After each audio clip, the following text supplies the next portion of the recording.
Welcome back on the AM show, and there's a lot to talk about when it comes to opening the doors of our educational institutions once more. We're going to be delving into that conversation, but before we do that, the president yesterday was delivering the 21st COVID-19 address. Let's catch snippets of that. In a much better position to oversee successfully the full reopening of our schools. Our children must go to school, albeit safely.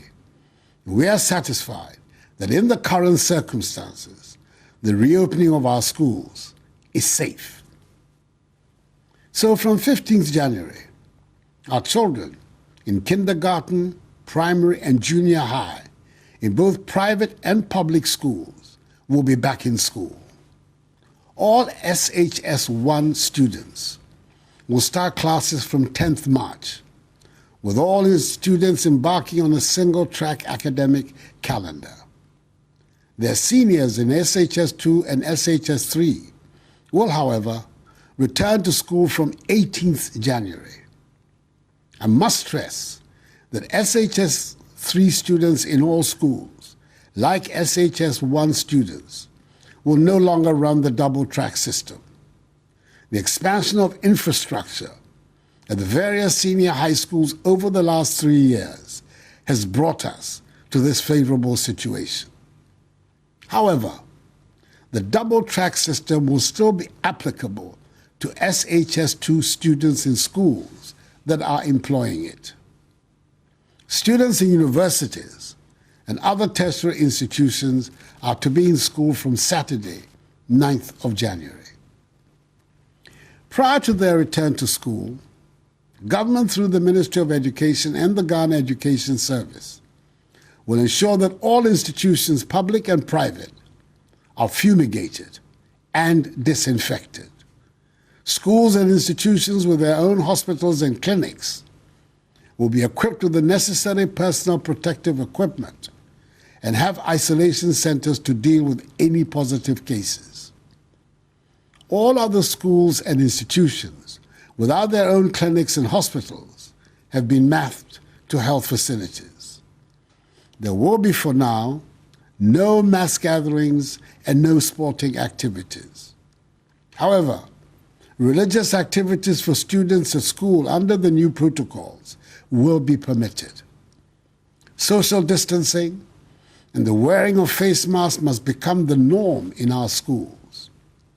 The requisite provisions have been made to ensure that students at all levels of the education ladder receive the minimum number of contact hours upon their return to school. To facilitate the safety of students, government through the Ministry of Education will provide face masks, Veronica buckets, hand sanitizers, liquid soap, rolls of tissue paper, and thermometer guns for the safe reopening of the schools. The Ministry of Information, the Ministry of Education, the Ghana Health Service, and the Ghana Education Service will, from Monday, 4th January, commence a series of sensitization campaigns to help prepare, inform, and educate guardians, students, and the public on further modalities associated with the reopenings. I want to use this address to assure all parents and guardians the government is determined to protect the lives of all students, teachers, and non-teaching staff who will be returning to school from tomorrow. It bears repeating that every one of them must adhere strictly to the protocols to protect themselves and others. Fellow Ghanaians, it has been well established that the very first cases of COVID-19 in Ghana were imported into our shores. Limiting importation of cases has thus been one of our main objectives since the outbreak of the disease in the country. We in Ghana have always been concerned about variant strains of the virus coming into the country. That is why when we opened our international airport on 1st September, we introduced one of the strictest testing regimes in the world, a two-tier testing system, which indicated that all passengers arriving at Kotoka must be in possession of a negative PCR test result upon their arrival in Ghana, a test which should have been conducted not more than 72 hours before the scheduled departure from the country of origin. In addition to this, all passengers were to be subjected to a mandatory COVID test. As of 1st January 2021, a total of 712 positive cases out of 118,278 tests conducted have been recorded among international arrivals at the Kotoka International Airport. And so that was His Excellency the President yesterday, well, in that 21st address. I should be saying President-elect. And we're now going to zero in on, the matters that need to be looked at. And we're going to be joined by Thomas Musa, General Secretary of NAT, the Ghana National Association of Teachers. He joins us for a conversation. We also have Ayikwe Awule Adokwe, Communications Director for the concerned Teachers Association. We're also going to be joined in this segment by Alhaj Yakub Abubakar, who is with the CHAS. He is actually president of CHAS. Gentlemen, a very good morning to you. Thank you very much for joining us for this discussion. Thank you. Right, so let me start with you, Mr. Musa, especially as you and your members are going to be at the forefront, are going to be at the helm when it comes to the rollout of the reopening of our schools. I just want to find out from you, what is the general feeling when it comes to members of your group and having to resume at this point in time? Is it something you were waiting for? What is your reaction, immediate reaction? Oh, thank you very much. And Happy New Year to yourself and to all the viewers. We thank God for giving us the opportunity to see 2021. Regarding the initial comment, there are four main things that are confronting as a people. There are four main things confronting us as a people. Number one, it has to do with the number of children who are 4 years old as of 2020. And if you take into consideration the population of Ghana, which is a little above 31 million, and a margin of error of 3%, we have at least about 651,000 children waiting to go to KG. And so there must be a movement for them to go. The second challenge confronting us as a people is that the incidence of child labor has gone up. If you take the Ghana Standard Living Survey that was done in 2014, we believe that we should have made some gains, but as a result of the COVID, we have forgotten some challenges because the children are not in school. If you ask them, they will tell you that's because schools are not in session. The third thing that is confronting us is the issue of teenage pregnancy. In fact, if you look at the World Vision International website now, it's telling us that in one of the districts, we have as many as 51 girls who are pregnant now. And so taking all these things into consideration, we know that, like I've already said, we are not in normal times. But whatever we can do as a people to get the schools to reopen, starting from KG up to the SHS level, as the president has said, it is something now we need to work towards. Also looking at that all the conditions and all the things that must be put in place for teachers to go to school must certainly be put in place. So that's my initial comment, depending upon what comes up later. Right. So before I proceed from there, you raised a thorny issue, and the Africa Education Watch, for example, has been delving into that matter. It has to do with pregnant girls, as far as, our school system is concerned. And there has been that call, on the Ministry of Education to harmonize the free SHS admission system to allow school heads to readmit students, especially pregnant girls, after delivery. What is your quick take on that, this situation when it comes to our students in school who get pregnant or who fall pregnant? What is your take on the matter? Yes, thank you very much. The only way we can stop pregnancy, or at least reduce it to the barest minimum, is to keep the girls in school. So in school, we can, and we need to keep the girls in school. And once the girls are in school, they will certainly focus on their books. That is the only way out. Look, the 51 girls that I spoke about, that is between March and May. Between March and May, 51 girls, and that is 9-fold increase. And so this is telling us that the more they stay in the house, the more these challenges that we'll have.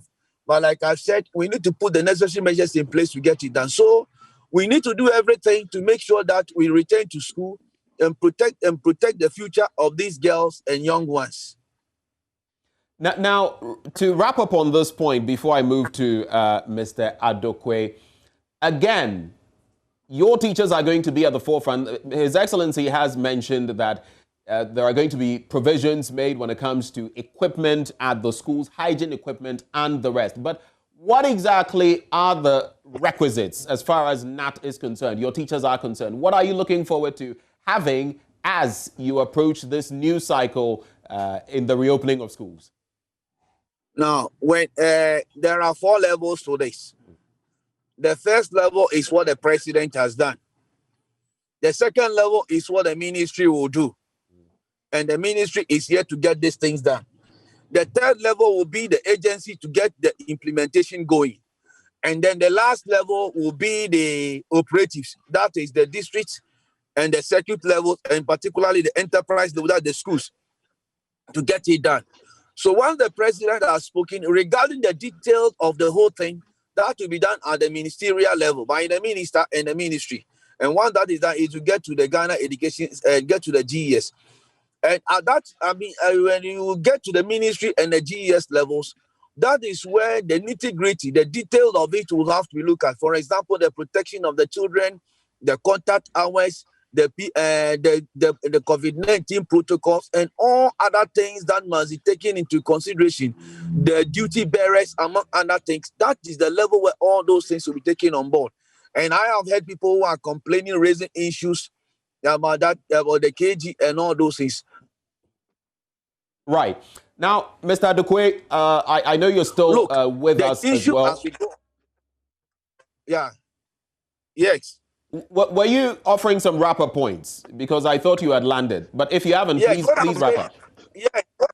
Yeah, what I was saying is that I have already indicated that we have 4 levels. We have the presidency, and the president has spoken.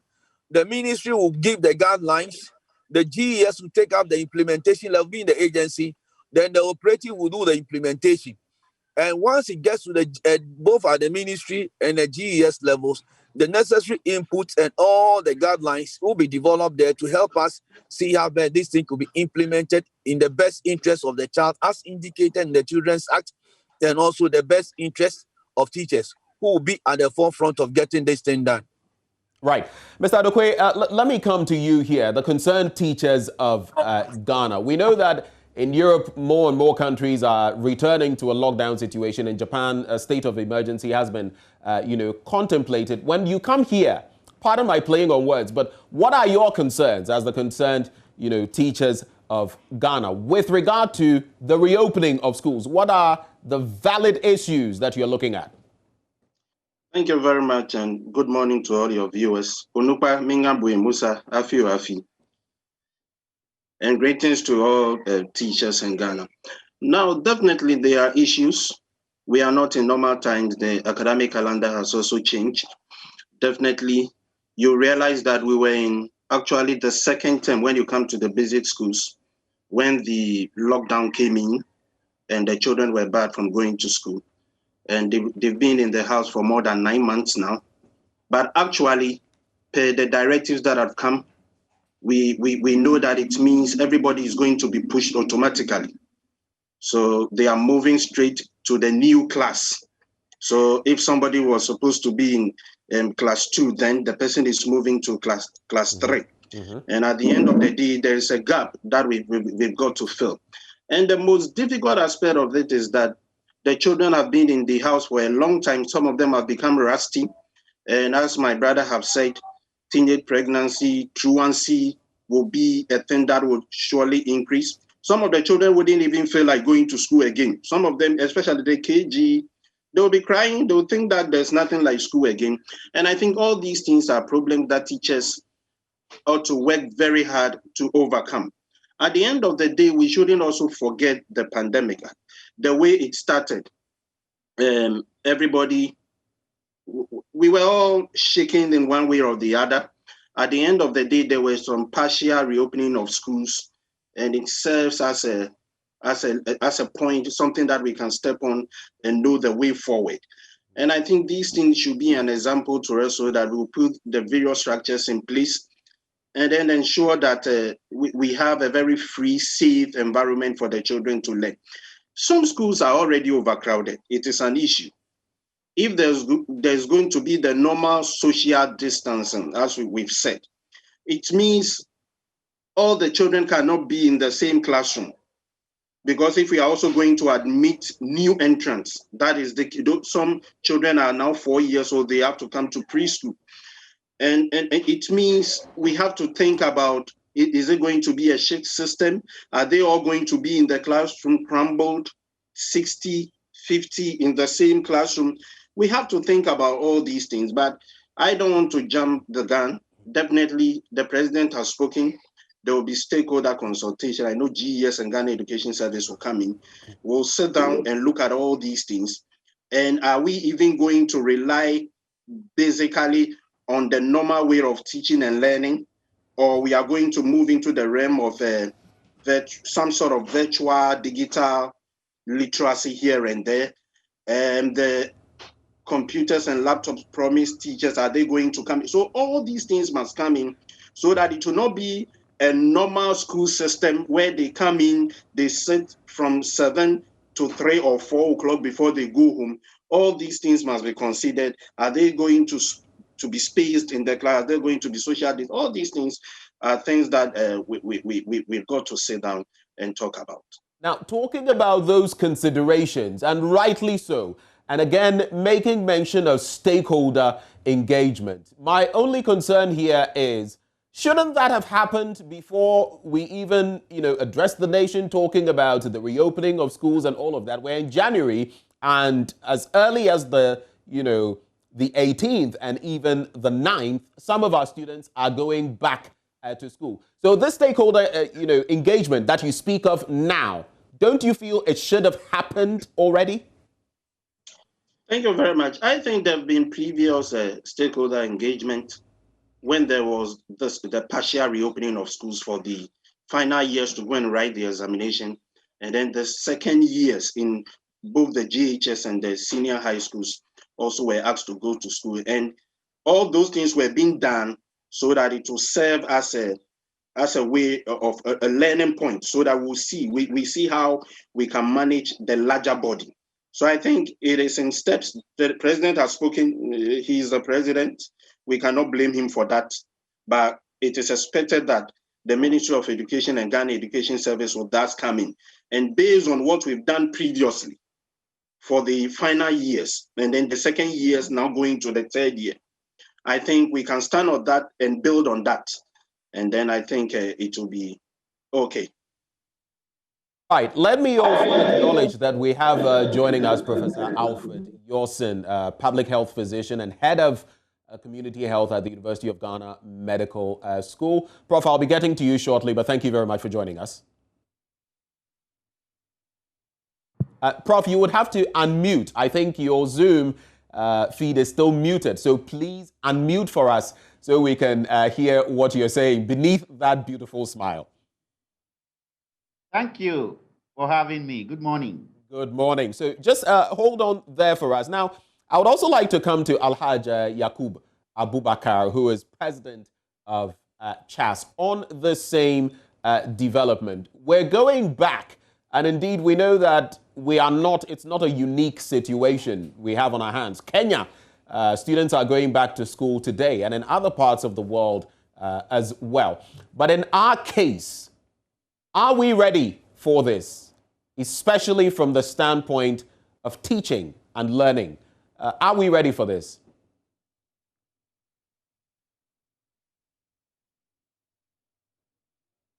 Okay, so it's the connection with Alhaj Abubakar is still, we're still trying to patch through to him. So let me seize the opportunity then and go to Professor Yorson and, just find out from you for starters. We know that the variant of COVID-19 in our part of the world, in Ghana, hasn't mutated so rapidly like it has in other places. But is it safe for us? Let me just hit the nail on the head. Is it safe for us to be going back to school, to be reopening schools at this point in time? What is your take? Yes, good morning to the viewers and listeners. Again, looking at the trajectory and the way the pandemic has evolved over time, I will say there will never be any expedient time to go back to school. So we ought to go to school at a point. Our children have been at home for over 9 months, and then the social and economic costs, it's huge, the implications. And therefore, at a point, as a nation, we should be bold and take the decision for the children to go to school. And as you rightly said, we are not alone in this. Other countries are trying to, in the face of difficult circumstances, we need to take some bold decisions, albeit with all the necessary precautions and support from major stakeholders. So that would be my initial view on this. Now, from the health standpoint, we also know that our numbers have been rising. We're trying to contain them, but the numbers keep increasing. And, there are so many dynamics to consider. In yesterday's address, as delivered by, the president, mention was made of mapping schools with health facilities and the provision of, the required, equipment, if you like, to ensure that this time round we don't face some of the situations we faced initially. Do you feel that we have learned the lessons to ensure that, in the past there were places without, the equipment to be used, the guns, the temperature guns and all of that. Do you feel that we've got to the point where we have learned from those lessons and moving forward we can do what it takes to control the spread of the virus? I'm sincerely hoping so, that we have had experiences with the SHS-3 and JHS-3, as well as the SHS-2s and the JHS-2s. And I'm sincerely hoping that we've learned some useful lessons and that some of the initial challenges we had will not persist. In fact, the worry is that we are opening universally on a much wider scale, and we certainly will anticipate some of these challenges. But the important thing is we should be able to be preemptive and be up and doing. So as soon as issues occurs, we deal with it, because on a smaller scale, you can manage it, but now we are doing it nationwide, universal, and therefore, as was said, schools have been mapped to health facilities, but as to how effectively this will work, we will hope that it does. And as soon as issues arise, as I said, we should be able to deal with it. And the bottom line, as we always keep saying, is to continue the safety protocols, the washing of hands, the wearing of masks, and the social distancing. In truth, it's going to be difficult. We shouldn't, if I may say, kid ourselves, because how do you expect kindergarten pupils to be able to effectively wear masks? Therefore, we should take other measures, making ventilation, opening windows, getting airy places, not letting them stay in the classroom for much longer, bringing them out from time to time, other measures as well as keeping them apart, social distancing. It's not going to be easy, but it is a fight we need to be ready to fight. Otherwise, we cannot move on, and our children will have to stay at home for as long as we don't know when. So we need to take some bold steps to do this. And I hope that we have learned useful lessons and we can scale it up to the universal scale. Okay, so before I move to the other guests, sticking to the health, concerns that have been raised. We know that broadly, even at our airports, the protocols they keep changing, and now we have the 7-day mandatory, periods of seclusion and all of that, quarantine and all of that. But from listening to the president's address yesterday, with the protocols that he made mention of, and the sort of interactions, the Ministry of Health, the Ministry of Education, and all of that, where do you feel we really ought to pay attention to on the health front, especially as, children go back to school, students go back to school? Where do you feel from the health, perspective, we need to hammer, focus to prevent any problems moving forward? One will be, it's a good thing to note about the airport and all the efforts being made to limit or reduce the importation of disease into the country. And all the effort being made is commendable, and we should continue to do that, especially with variant strains in different parts of the world, much closer to us. And that is very good. We need to do that and make sure that we don't bring in new infections into the country. Again, the provision of personal protective equipment is key. And therefore, the promise has been made, and we believe it will be made good, so that the schools will be supplied with the needed PPEs, and then teachers and pupils will be protected and be able to work in an environment that is relatively safer for the children to learn. So provision of PPEs is the second one that we need to be conscious about. And also the need for continued public education.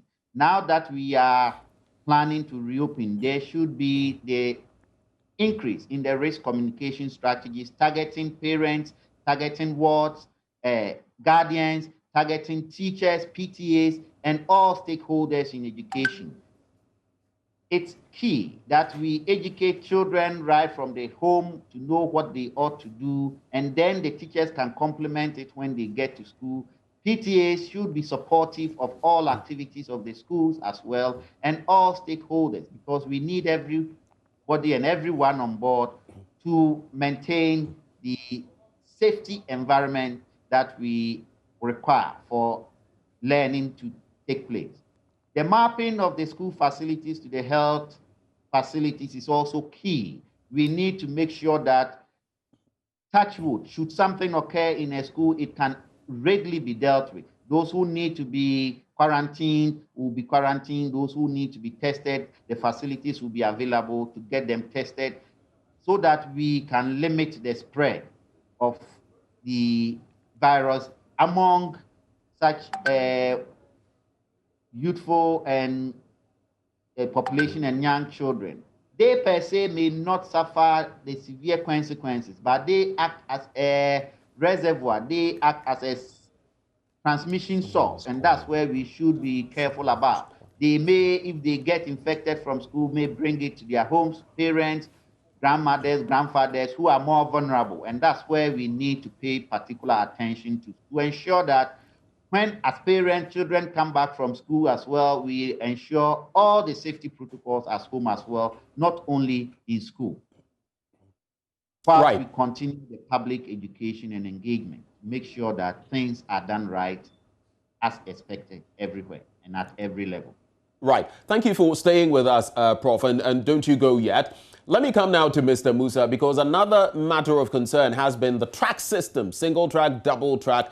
A lot of, word has been put out there with regard to the foibles or challenges of the double track system. Here we are. Now we're being told that as far as SHS 1 and 3 are concerned, they'll be on the single track. SHS 2 will be on the double track. Are those any gains to be celebrated, and what does that bode for the future? Yeah, thank you very much. Regarding the strategy to adopt at the SHS level, we have currently agreed that, or it has come up that the SHS ones, they will now have a single stream, and the SHS3 also have the same thing. But those are the SHS2 now will do the double track, and that has to do with the issue of space. And aside that one, it also has to do with the issue of time and space for them to actually complete the content of what is required at the time. Because if you look at the time that they'll be going to school, if we do not put them together like that, it will be very difficult, if not impossible, for them to get enough time to cover the content. And that is why that has come up. And like I said earlier on, there are more detailed plans regarding this particular thing, even up to the KG level. But for the sake of time, we cannot, discuss all those things now. But I believe that when we meet at the ministerial level, and also with the Ghana Education Service, all these things will come up. For example, where we need to at the basic level, where we need to run the shift system and all that, it will be done. And back again to the SHS, the SHS ones is to enable them cover the content that is required of them within the very good and reasonable time.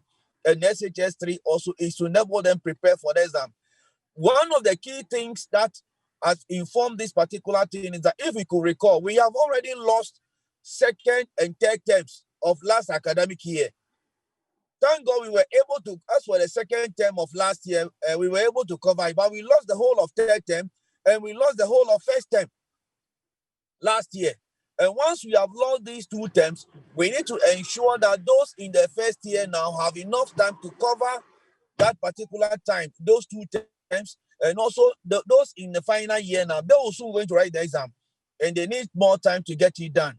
And if we could recall, those informed tools, when schools close down, they resume together with their counterpart in JHS2. So at least they have already done some work. So giving them the double track, we believe that we'll be able to manage it, taking into consideration the issue of the COVID. We must be careful as we go about all these things. So we think that it is in place as we proceed on these particular principles and rules of engagement.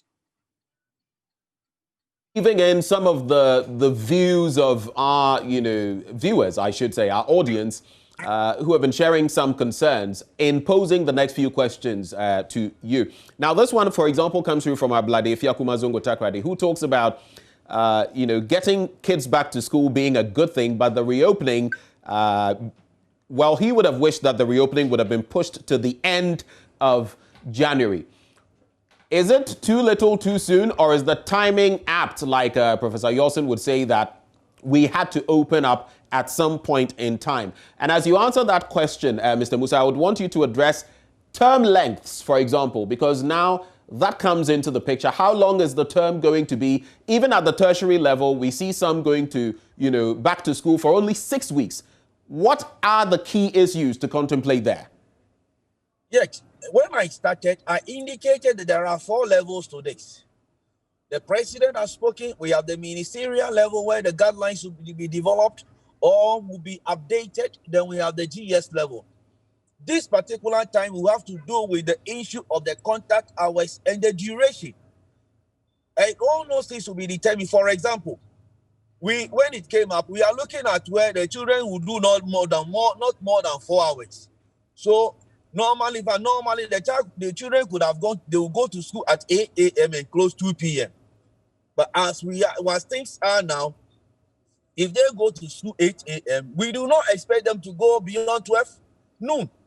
In the same way, the KG people, when they go to school, when should they start and when should they close? So in developing the guidelines regarding the contact hours, the duration, and other related matters, in order to create a conducive environment for the teaching and learning to take place, all these things will be done to protect the teachers and to also protect the students. And like I indicated earlier on, all this should be in the best interest of the child, and will ensure that the right things are done when the guidelines are being developed, both at the ministerial and also at the GES level, so that And when it comes to the implementation level at the enterprise levels, we will surely be on top of our game. But one of the things we want to add is that sometimes when it comes to the issue of the resources to be provided, that is where you see sometimes challenges and feet dragging and excuses. We have all agreed that we are not in normal times. And to the extent that we are not in normal times, whatever resources that will have to be deployed by the 18th of January to kickstart the new academic year, we want to plead that all the duty bearers should ensure that same is done to protect our children and to ensure that not a single soul will be lost when school reopens. Okay, so a very quick one before I move to Mr. Adokwe, just because you made mention of that point, when you talk about foot dragging and all of that, is there example to share on that? I mean, which entity, which personalities are you speaking of when you talk about foot dragging? Which entity specifically are you looking at? We are talking about the duty bearers. Duty bearers here, there are many. They mean the district assemblies will be involved in these things. This is not everything that will be done at the center and by the ministry. Some of these things will be delegated to the assemblies and the local authorities. Okay, and so long as their children are involved and children at the local levels are involved, we need to ensure that we deploy all the necessary, the tools and materials that are needed. Look, we met recently, and when we met, one of the key things that came up was that we don't want a situation where everything will be controlled at the center. Take, for example, there are schools that have large populations, and we have agreed that, look, in areas like that, let us give certain amount of discretionary powers to the district directors and to the managers at that level for them to determine how the school should go. And so they can say, hey, based upon the enrollment here, let us do 3 hours in the morning and 3 hours noon. Why? Because of the environment and the conditions there. So we don't want to have one size fits all, or we have one arrangement for all schools. No.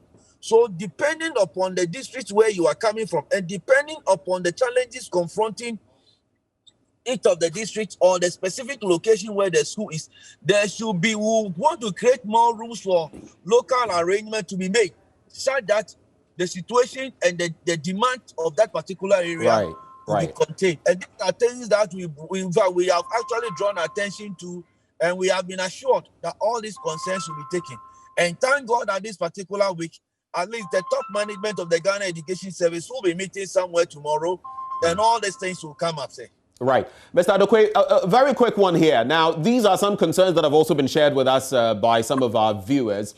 It has to do with the new curricula, especially at the basic level, and the availability of JHS-approved books.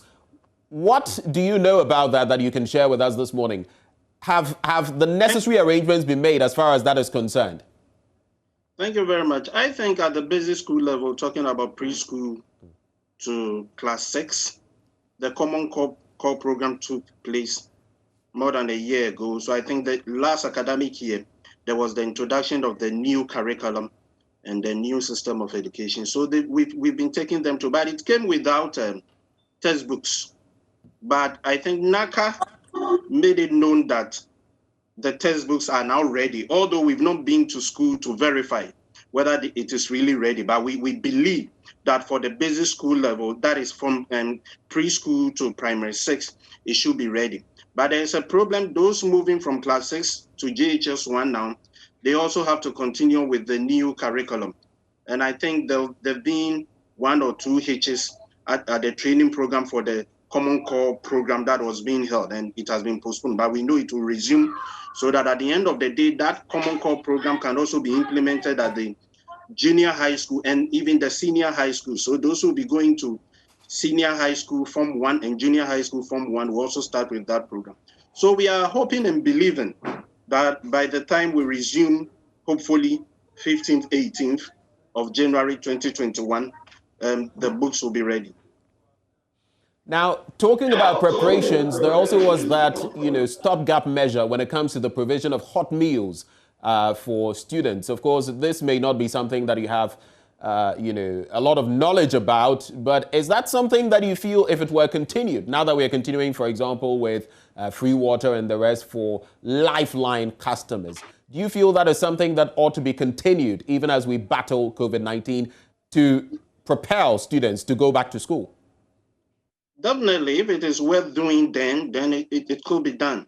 Again, as a matter of fact, there is a problem. I have a personal problem about the way the school feeding program has been structured. You know, formally, only those at the primary school are being fed. Even that one, it never covered all the primary schools. JHS wasn't included. But fortunately or unfortunately, you go to the senior high school and everybody is fed, including day students, they are fed. To the neglect of the basic school, that is the JHS. But COVID-19 came in, the final years at the JHS level, and even the second years who just ended somewhere in the middle of December last year, they were being fed. And I don't think it will be prudent that we put a stop to it. I think as we are going back to the table, I think all these things will be considered. If really what we've done is very prudent and we think we've got to bring the larger body, that is everybody should come to school now, then I think that thing should also be considered. It will not be wrong for every child to be fed one hot meal a day from preschool to senior high school. Already it was being done to the neglect of the junior high schools. But now, some of them were included last year because of the COVID-19 pandemic, and I think it should continue that way. Right. I would wrap with Professor Yorson, whom I believe is still on the line with us. And so looking at all the dynamics that we've considered up to this point in time, from the health perspective, from the educational perspective, from the perspective of ordinary Ghanaians and what we can do, what would be your sum-up thoughts for all of us, parents, students, and more, in terms of moving forward, reopening our schools and all of that? What would be your final comments, Prof? Okay, sir. I would say that we should continue each for all and all for each. We should continue to look out for each other and to support in every way that we can. Functions of parents, guardians, teachers, school authorities, and in fact, all duty bearers, as we have just spoken of. It is important. Challenges may arise, but as they do, we should be able to deal with them as we have done so far. Public education is key. We need to deal with anxieties of parents, anxieties of teachers.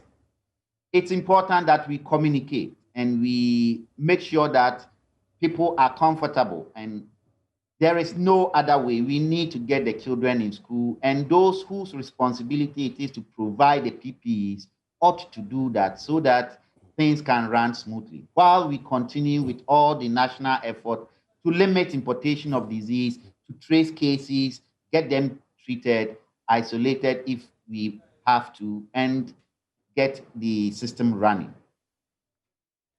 Well, I would like to say a very big thank you to all of you. Thomas Musa, General Secretary of NAT, Aikwe Awule Adokwe, Communications Director, Concerned Teachers Association of Ghana, and of course, Professor Alfred Yorson, who also joined the conversation, public health physician and head of community health, University of Ghana Medical School. Gentlemen, thank you so much for joining the conversation, and Happy New Year to you.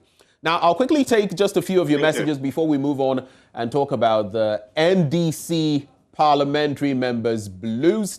Now, this one says, when are we, those in the secondary schools and tertiary institutions, also resuming school? Well, there are timelines that have been given.